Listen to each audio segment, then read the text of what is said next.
Oi, amigas e amigos, muito bom dia, boa tarde, boa noite. Não sei que horas que você estará vendo este vídeo. Chegando por aqui com mais um conteúdo no meu canal no YouTube. Eu sou Almeno Campos, jornalista esportivo daqui do Rio de Janeiro. Faço parte da equipe de transmissões da MS Web Rádio, que é uma web rádio lá do Mato Grosso do Sul. E também tem uma equipe de transmissões aqui do Rio de Janeiro. E a gente faz também alguns jogos de equipes cariocas. E neste sábado a gente fez a transmissão do clássico entre Flamengo e Vasco. A gente fez a transmissão dos nossos estúdios, né? E a gente fez a transmissão do clássico que terminou com a vitória do Flamengo, 2-0.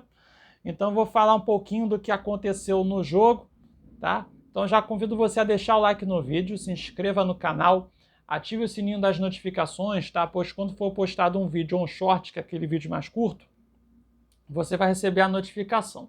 E claro, compartilhe o vídeo com todo mundo, até mesmo para aquela pessoa que você não gosta, que você detesta, que você odeia, não tem nenhum problema, tá bom? O importante é divulgar os vídeos, os conteúdos que faço por aqui.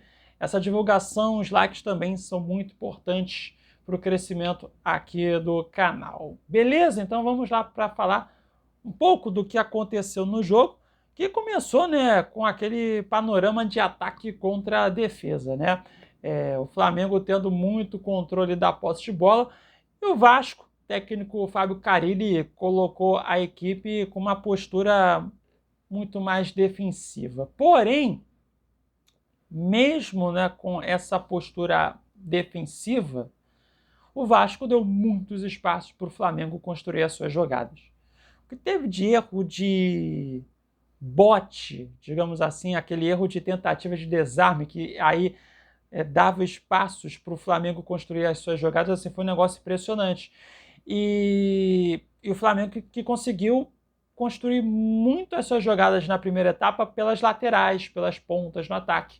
Pela direita, por exemplo, o Wesley foi muito participativo, o lateral direito. Aliás, o que está jogando de bola o Wesley, olha, é um negócio assim impressionante. A evolução que ele teve nos últimos meses, assim, é um negócio impressionante.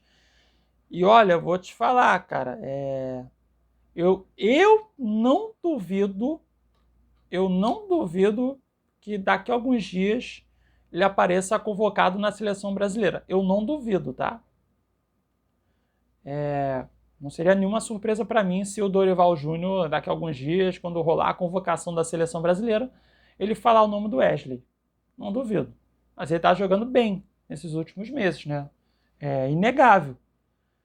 Então, assim, e não é nenhuma loucura falar que hoje o Wesley é o melhor lateral direito em atividade no futebol brasileiro. Não é loucura falar isso. Então, assim, hoje ele acabou tendo mais uma grande atuação. E nessa primeira etapa, né, no primeiro tempo de jogo, ele foi muito participativo nas construções de jogadas no ataque pela direita. E na esquerda, né, a gente pode destacar a dupla Michael e Varela, né? Aliás, o Varela, mais uma vez, atuando na lateral esquerda por conta das ausências do Alexandro e do Ayrton Lucas, os dois machucados. Então, o Felipe Luiz, mais uma vez, tendo que improvisar.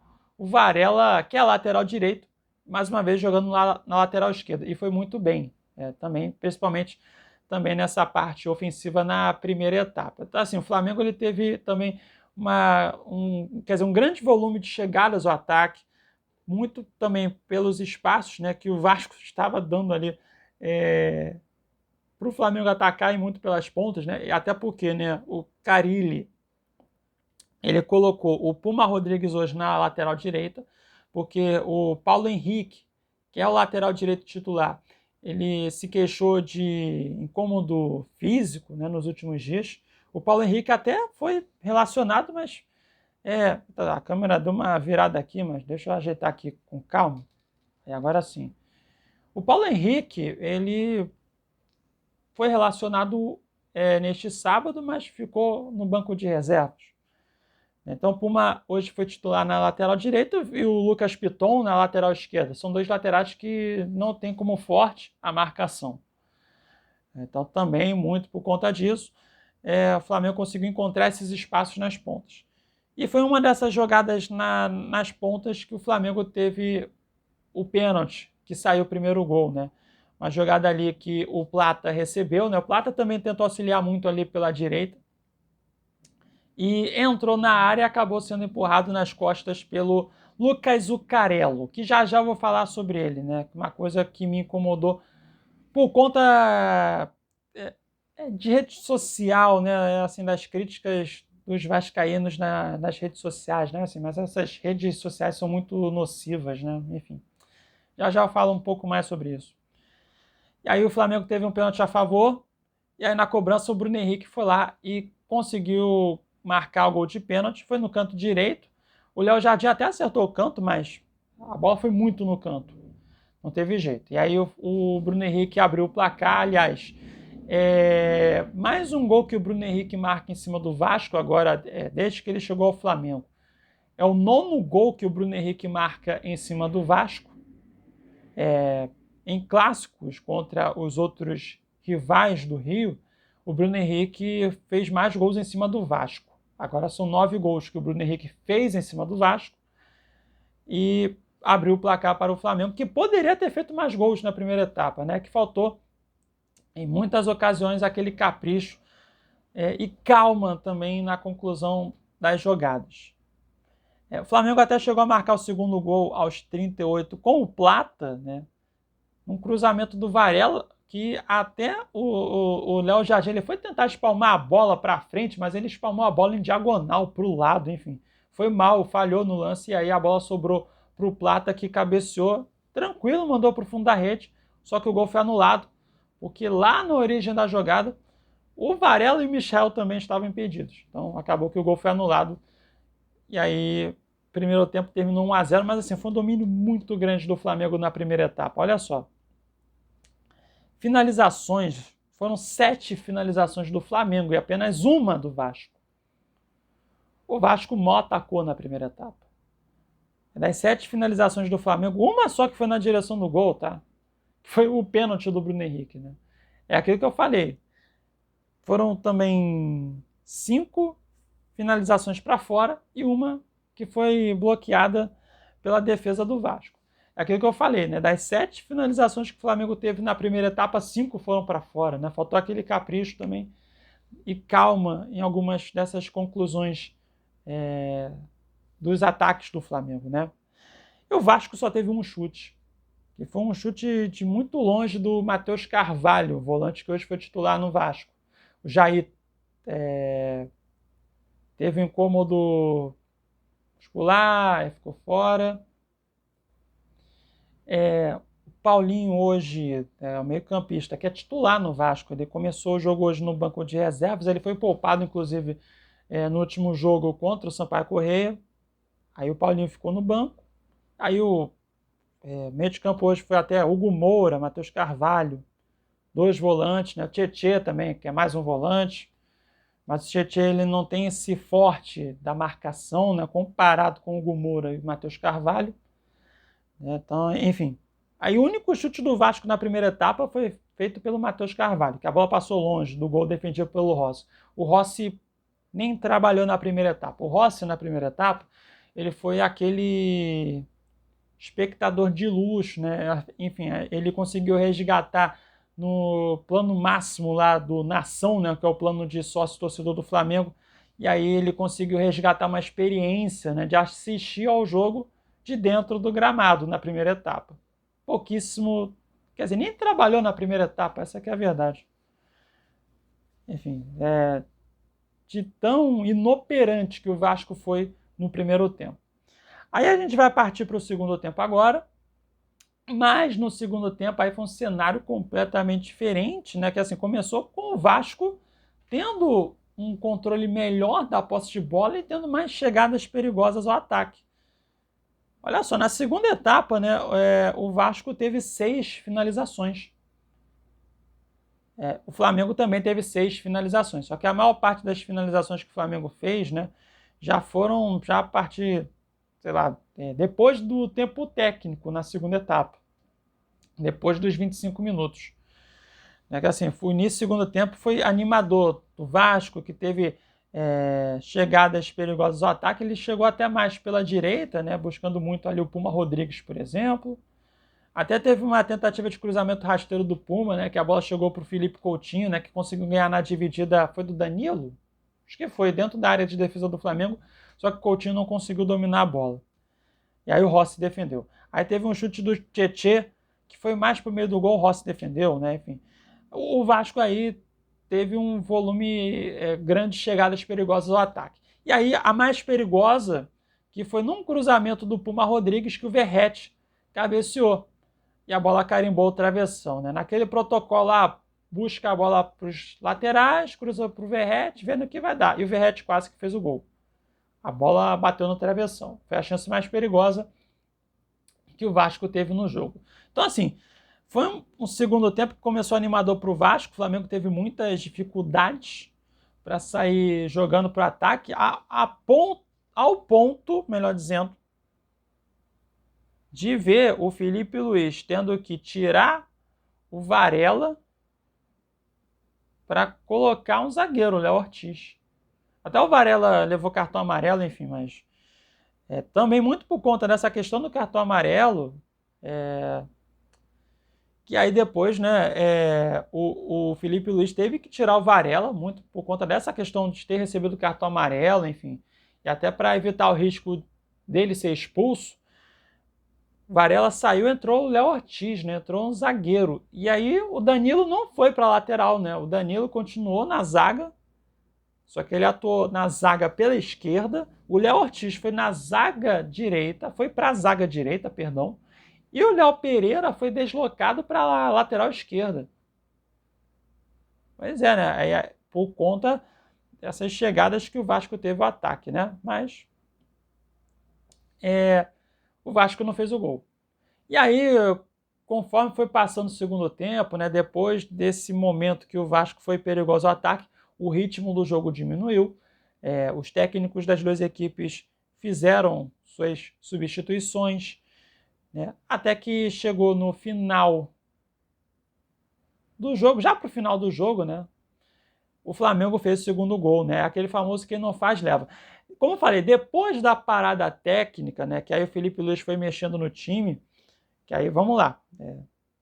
Teve a saída do Varela para a entrada do Léo Ortiz. Aí ele também tirou o Everton Araújo, colocou o volante Alan. Tirou o Arrascaeta e entrou o Luiz Araújo. Aí depois o Michael, inclusive o Michael saiu lesionado, mais um jogador com lesão muscular na coxa, que aí é uma coisa que para mim já preocupa nesse início de temporada do Flamengo, né? Mais um jogador com lesão muscular, né? Alexandro, teve também o Juninho, atacante que hoje não entrou em campo, até para ver certinho aqui, né? O Juninho teve dores na coxa direita, ele não teve uma lesão, né? O Juninho teve dores na coxa direita. E agora tendo aí mais uma lesão muscular com o Michael, né? Uma situação que preocupa para esse início de temporada, né? Que aí tem que perguntar para quem é especializado, né? Motivo de tantas lesões, né? Será que é a intensidade? Será que é o gramado do Maracanã? Pode ser também, né? Que o gramado do Maracanã não está legal, né?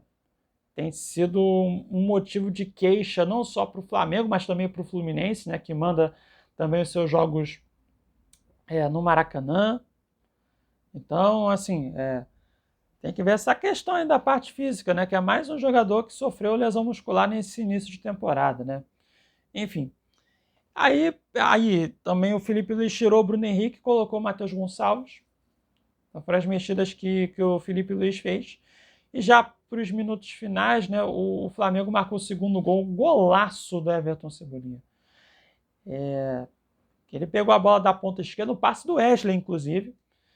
A bola chegou até o Cebolinha, recebeu da ponta esquerda, puxou para o pé direito e aí mandou uma bomba no ângulo esquerdo do Léo Jardim. E, cara, assim, poderia ter ali o Courtois com quase 2 metros de altura, o Manuel Neuer. Eu estou falando de 2 dos melhores goleiros do mundo. Mas o chute foi tão no ângulo esquerdo que nenhum goleiro do mundo faria a defesa ali. Golaço do Everton Cebolinha, o primeiro gol dele nesta temporada, o primeiro gol dele após voltar de lesão, né? E o gol que sacramentou a vitória do Flamengo em cima do Vasco. Até para falar do Vasco também, né, das mexidas, né?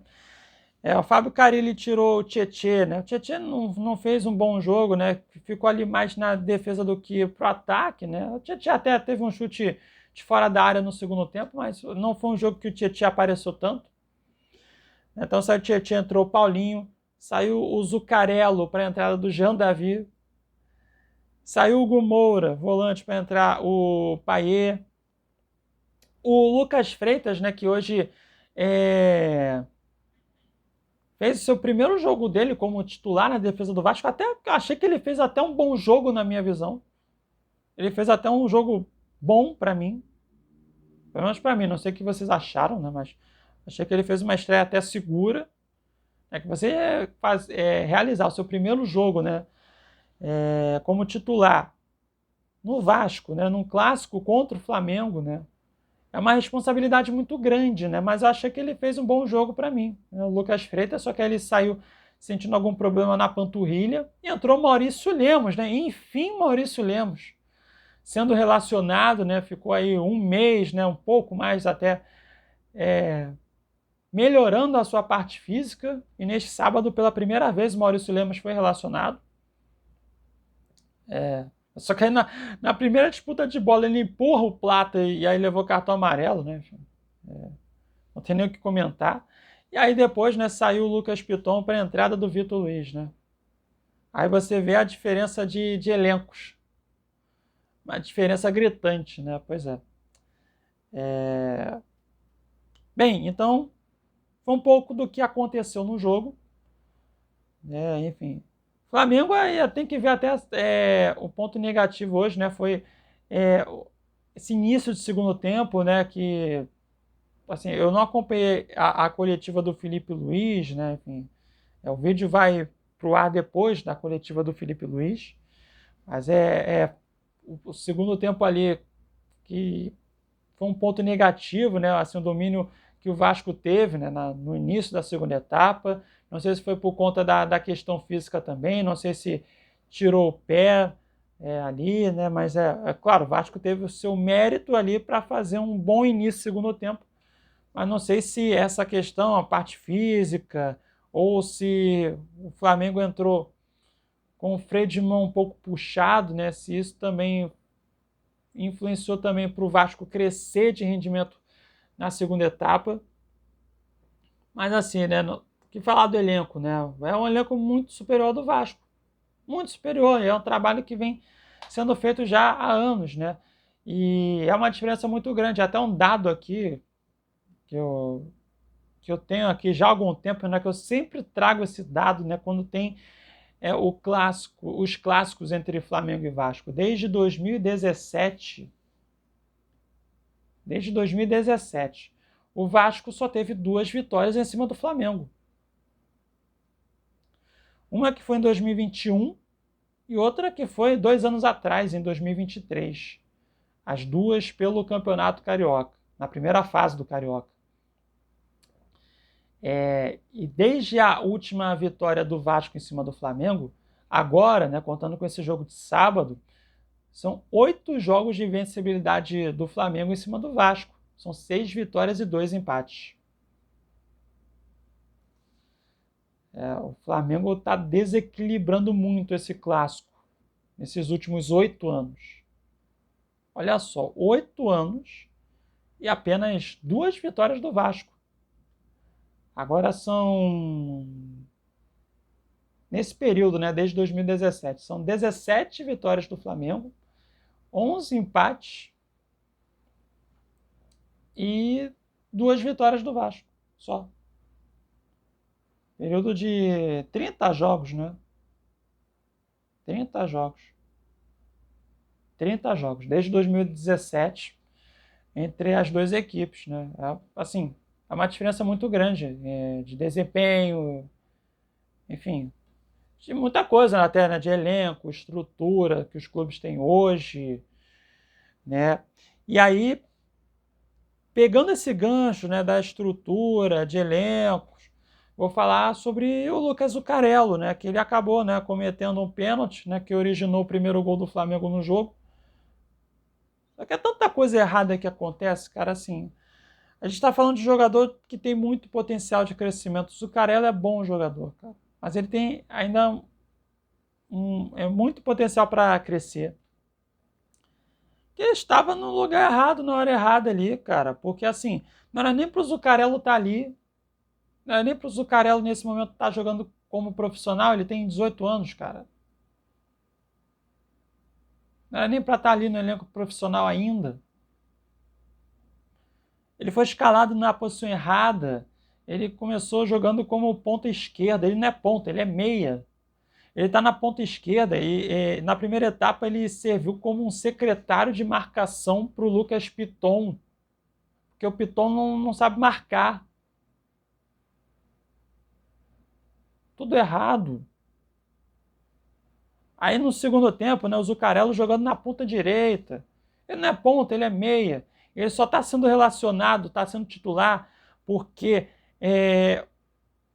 o Vasco, e aí a gente tem que falar do Pedrinho, que é o presidente, do Marcelo Santana, que é o diretor de futebol, os dois até agora não tiveram a competência de contratar um atacante de beirada de campo, um atacante de velocidade, um cara desse que chega para ser titular. Até agora, os dois, o Pedrinho e o Marcelo Santana, não conseguiram contratar um jogador com essas características. Até agora não conseguiu. E aí, vou voltar para aquele ponto que eu falei minutos atrás das redes sociais, muita gente crucificando o Zucarello. Aí a torcida já vai queimar mais um menino.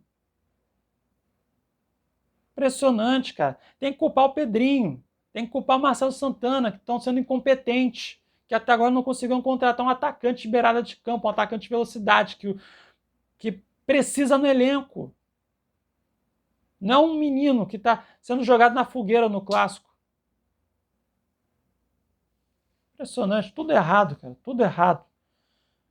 Montagem errada de elenco. E não é nem contratar só um, não, tá? Tem que contratar dois de velocidade. Que vai ficar esperando o Adson voltar, vai esperar o David voltar. O David só vai voltar, sei lá, perto do meio do ano. E assim, a gente fala que parece que, pô, é o novo Romário, né? Mas não.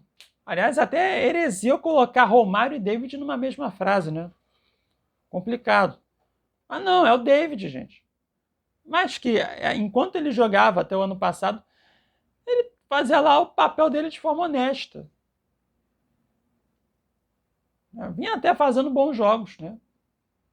Mas não esse atacante espetacular, não é, cara. Mas vai chegar mais uma janela, o Vasco precisa contratar um jogador para uma posição vital e não tem. Até agora. Os caras não conseguiram contratar um atacante desses. E aí a galera quer botar a culpa no Zucarello. É difícil, né? É complicado. Bem, com a vitória, né, do Flamengo, já está classificado para a semifinal do Campeonato Carioca, mais uma vez. Já no pior dos cenários, né, vai ficar na segunda colocação ao término desta primeira fase do Campeonato Carioca, então já tem garantido aquela vantagem do empate no placar agregado, né, na soma dos placares dos dois jogos da semifinal, mas é muito provável que o Flamengo termine na primeira colocação e fique com o título da Taça Guanabara, né, que agora a Taça Guanabara, já há alguns anos, né, essa taça é dada para quem termina na primeira colocação na primeira fase do Carioca, né? Então, é muito provável que o Flamengo termine na primeira colocação, né? E aí vai aguardar, claro, o seu adversário na semifinal do Campeonato Carioca. O Flamengo, que vai jogar agora, no próximo sábado, 4h30 da tarde, no horário de Brasília, contra o Maricá, no Maracanã, pela última rodada da primeira fase do Campeonato Carioca. e, se vencer, vai conquistar o título da Taça Rio. Vai garantir aí a primeira colocação nessa primeira fase do Campeonato Carioca. E agora o Vasco, né? Que antes da última... Quer dizer, o Vasco na última rodada do Carioca, ele vai enfrentar o Botafogo no próximo domingo, né? 4 horas da tarde, no horário de Brasília, em São Januário. Última rodada desta primeira fase. Que agora o Vasco, primeiro, ele vai ter que esperar para ver o que vai acontecer nos outros jogos deste domingo, pela penúltima rodada da primeira fase, que é bem possível, né, que o Vasco termine esta rodada fora da zona de classificação para a semifinal. E aí depois ele vai ter que derrotar o Botafogo na última rodada e depender de outros resultados para ver se vai conseguir a classificação para a semifinal do Carioca ou não. E assim, é bem provável, né, que o Botafogo entre na última rodada com um time bem alternativo, até porque o Botafogo já nesta quinta-feira vai ter o primeiro jogo da Recopa Sul-Americana contra o Racing da Argentina, jogo lá na Argentina, nesta quinta-feira. Aí vai ter esse duelo contra o Vasco na última rodada e depois vai ter o segundo jogo da Recopa Sul-Americana contra o Racing aí no estádio Newton Santos aqui no Rio. Então é bem possível que o Botafogo entre na última rodada com um time bem alternativo. É bem possível que isso aconteça. Então, assim... Só que não será um jogo fácil para o Vasco não, tá? Não será um jogo longe disso. Vai ser um jogo tenso para o Vasco. E antes dessa última rodada do Carioca, o Vasco vai ter o que eu já venho falando há algum tempo, que é o jogo mais importante do ano. Será nesta terça-feira, 9h30 da noite, no horário de Brasília, contra o União Rondonópolis do Mato Grosso, pela primeira fase da Copa do Brasil. O jogo que será no estádio Kleber Andrade, em Cariacica, no Espírito Santo, pois o União Rondonópolis vendeu o seu mando de campo, vai ganhar até R$700 mil só pela venda do mando de campo. Então, o União Rondonópolis levou o jogo para o Espírito Santo, que vai ter a presença grande, né, de torcedores do Vasco no Kleber Andrade, para esse jogo da Copa do Brasil, que é o jogo mais importante do ano, e não é nem só pela questão esportiva, mas muito também por conta da parte financeira. O Vasco precisa ir o mais longe possível na Copa do Brasil, porque precisa ganhar dinheiro. E precisa ganhar dinheiro para poder pagar suas contas, para poder conseguir fechar o ano. Essa é que é a verdade. Porque, convenhamos, e eu vou falar de uma situação que eu tenho visto poucas pessoas na imprensa falarem disso. Por quê? Tem essa questão na justiça, né, envolvendo a SAF do Vasco com a 777, o Vasco com a 777, que até agora ainda não teve um desfecho dessa questão na justiça. Enquanto essa questão não for resolvida na justiça, nenhum investidor vai querer investir na SAF do Vasco. Não vai ter segurança para isso. Como é que alguém vai querer gastar dinheiro para comprar ações na SAF do Vasco se ainda não tem essa questão na justiça entre o Vasco e a 777? Essa questão ainda não está definida. Então, como é que um possível investidor vai gastar dinheiro para comprar a SAF do Vasco sem ter essa certeza, essa segurança, sabe? Complicado. Enquanto essa situação não for resolvida, o Vasco está sendo comandado pelo Associativo, está sendo comandado pelo Pedrinho, que tem como diretor de futebol Marcelo Santana. E essa é a questão. E se o Vasco for eliminado na primeira fase da Copa do Brasil, cara, vai ser uma tragédia assim, muito grande pro ano do Vasco. Ah, mas tem a Sul-Americana. Só que a Sul-Americana, gente, ela não paga o caminhão de dinheiro que paga a Copa do Brasil, cara. Essa que é a verdade. Então, o Vasco precisa ir muito longe na Copa do Brasil. Precisa passar para a segunda fase. Se não passar, meu amigo, vai ser um ano difícil para o Vasco. Então, o Vasco vai ter uma semana muito decisiva aí de Copa do Brasil e de última rodada do Campeonato Carioca. Porque se não passar para a semifinal do Carioca, ele vai disputar a Taça Rio e que precisa ganhar o título da Taça Rio, né? Que aí vai garantir a vaga para a Copa do Brasil do ano que vem. Se não conseguir, aí ele vai ter que, muito provavelmente, depender do desempenho de rivais daqui do Rio no Brasileirão e também em outras competições para conseguir uma vaga na Copa do Brasil.